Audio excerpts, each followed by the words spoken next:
Yo, this is Latoya. I'm sitting outside my front door.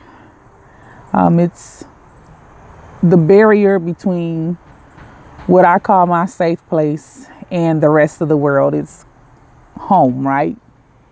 So I've been dealing with some things at school, teaching the kids good trouble. We've been talking about people who've been standing up for various issues. And I mentioned to them today, my seventh bill, that tomorrow when we come to school, it could very well be a need for grace, because depending on the outcome of the situation with Miss Breonna Taylor, that some people may be more sensitive about topics than they are today. When they kind of looked at me, I knew that some of them knew exactly what I was talking about. I knew that others, that this just wasn't a matter that they would even really know about, because it doesn't impact them and how they do life and business.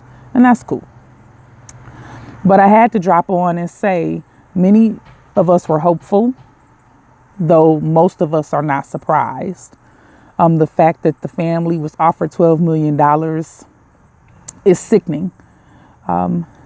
Although I'm sure their family appreciates something rather than nothing.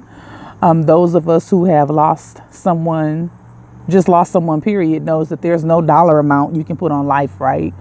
But especially when somebody has the audacity to murder a loved one, somebody that belongs to you, they didn't have any business in the creation of that life. They had nothing invested in their life. That person's existence was not embedded in part of their culture. Just to come in and take somebody's life, it's a pain that's unbearable. And I can't even imagine what it's like to lose someone at the hands of somebody who should be in place to protect you. And so when I thought about what I wanted to say, I came out in front of my front door, because I thought about it like somebody came into my front door, did knock, did not make themselves known, were not supposed to be there at some god awful hour in the middle of the night. I would do what's natural. I would take whatever measures necessary to protect myself.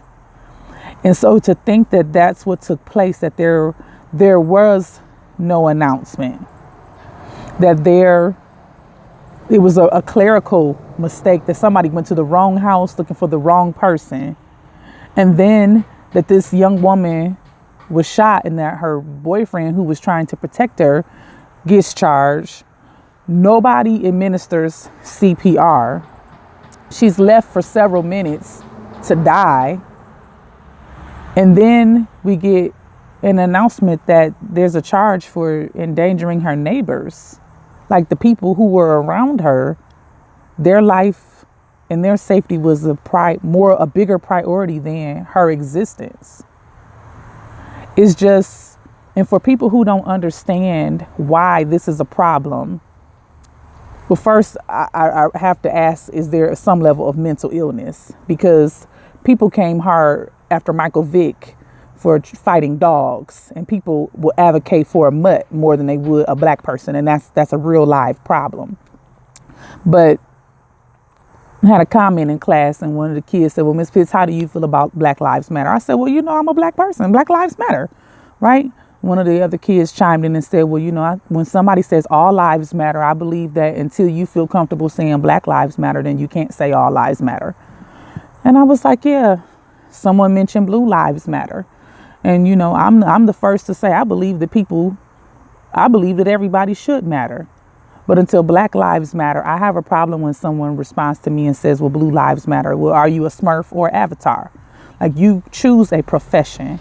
I didn't choose to be born black. I didn't choose to be born black and bear with that reality, the hardship of discrimination, the hardship of being targeted, being scrutinized, having to overcome stereotypes and generalizations. I mean, I work in a place where I look around, there's not a lot of people that look like me. And the attacks that I get consistently just because of my brown skin. And I know that I am not the only person. And so I'm coming on to say this. I've been pushing voting really hard. And I've had some people come on and say, well, I'm just tired of this. I don't feel like my voice matters. What about the Electoral College? If not now, not ever. I can't find a better reason to make sure that we have people in office, people who value our lives, people who respect us, are very extensive. We're arguing about matter. Black lives matter. The fact that we even have to put matter, like we're arguing over the fact that it matters, that we matter, that we matter. I spent 4 of my best years of my life in Kentucky. I love the bluegrass state. I was just saying to some of my friends, I will go back to Kentucky in a minute. And I'm not going to say that Louisville is bad. Some of my dear loved ones are in Louisville and I pray for their safety. But it ain't Kentucky. I'm in Cincinnati. It's Cincinnati. It's everywhere. And when we see something like this happen to Breonna, God bless her family, God bless those who were in her network. When we see something like this happen, it doesn't hit us at a today level. It hits us at a future level. Like, I think that could be my child. That could be my sister. That could be my mother. That could be my auntie. It could be me. I could be in my house chilling, sleeping in my bed, and somebody could enter into my house and I could protect myself, get shot and killed, and not one person be held accountable for the life that they've taken. When we use the word tragedy, travesty, it's a nightmare, those words simply are not big enough to embody the years, the decades of injustice. What it does to you psychologically when you see that if somebody that looks like me dies, the person who caused my life to cease to exist, they won't even be held accountable. Like, what do you say to your children? What do you say to your nieces and nephews? What do you say when you look in the mirror and you thank God every day that you make it home safely? What do you think when you get pulled over by the police and your heart is beating because you don't know if you're going to make it out of this routine traffic stop alive? And don't get me wrong, I'm not saying that all cops are bad, because they aren't. But I'm also going to say that all blacks aren't bad either. We want to give grace to a group of people because they've chosen a profession that should be honorable. But then there's a handful of them, probably a couple of handfuls, who have a disregard for human life. A simple disregard for human life.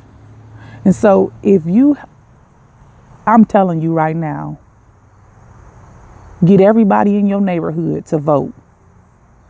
If I was in Toledo right now and I found out that one of my relatives was not registered to vote and they didn't go exercise the right that people died for to vote, I wouldn't even let them at my house at Thanksgiving. They'd be outside eating on a styrofoam plate of grilled cheese sandwich.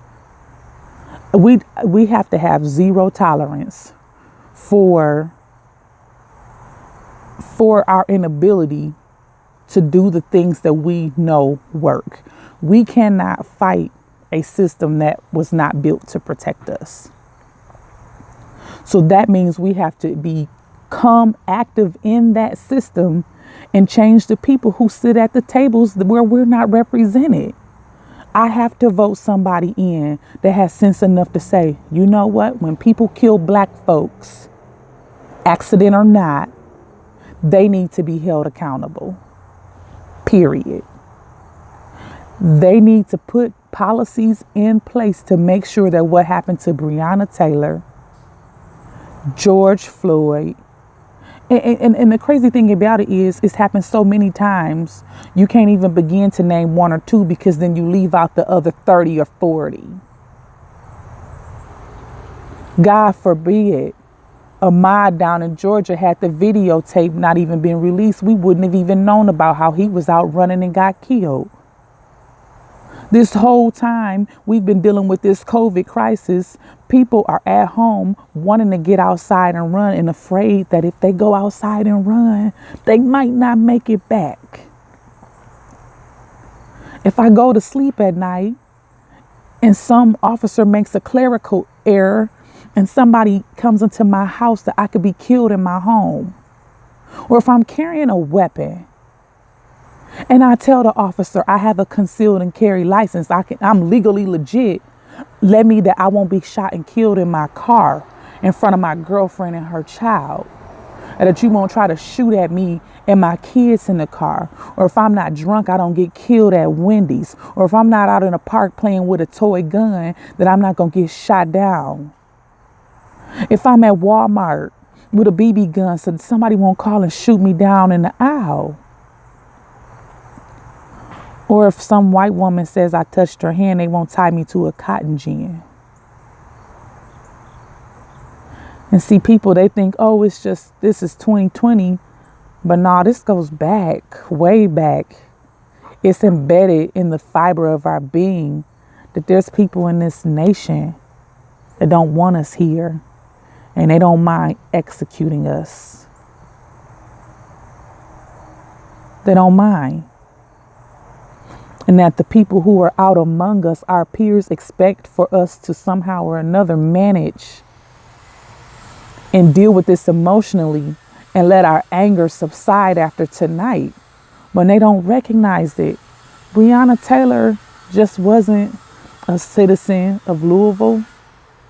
I'm Breonna Taylor. She was a service worker.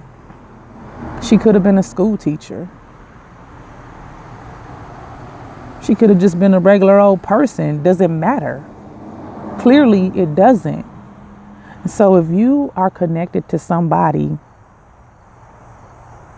make sure, if y'all got to get in a caravan and get a bus and go vote, you have got to vote.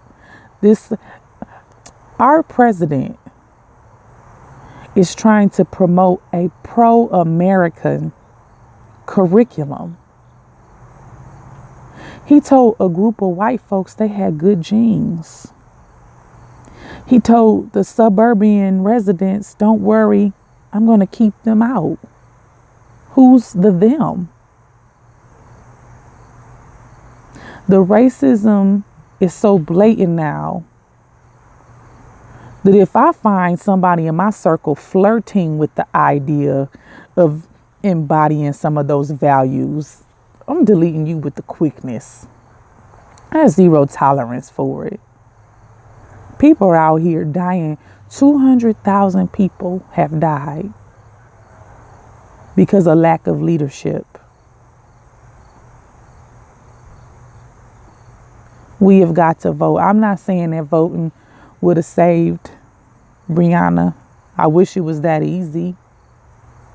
But what I am saying is we got to get people like us on the police force that are us, not people who just brown and promote other white agendas. Because that foolishness today, if I've never seen anything like that today before, it'd be too late. I don't ever have to see that today. I'm kind of embarrassed that young man had to stand up there and do that, as if that was going to somehow or another make things more palatable. We got to vote. We got to get our people in leadership positions. We have to get our people at the table so our voices can be heard. We have to be educated enough to articulate our ideas and be taken seriously. And for the residents of Louisville, be safe out there. I know people are going to be trying to come in and really all over America. But, and I say this, we don't condone violence. We don't condone rioting. Peaceful protesting is the way to go. But I got to say this, I can't get mad at people that get mad, because some people are angry and they're hurting because they've had these experiences and they're tired. It ain't justified, but it's hard for somebody to do something that's justified when every time you turn around, the people that look like them never receive justice. So That's my take on it. Get out and vote. Vote early. Don't allow voter intimidation and these fraudulent acts to stop you from doing. Don't feel down and say it doesn't matter. You gotta vote. We have got to change the people who are sitting at the table. We got to get people in those seats that's gonna help to make a difference. I'm out, y'all.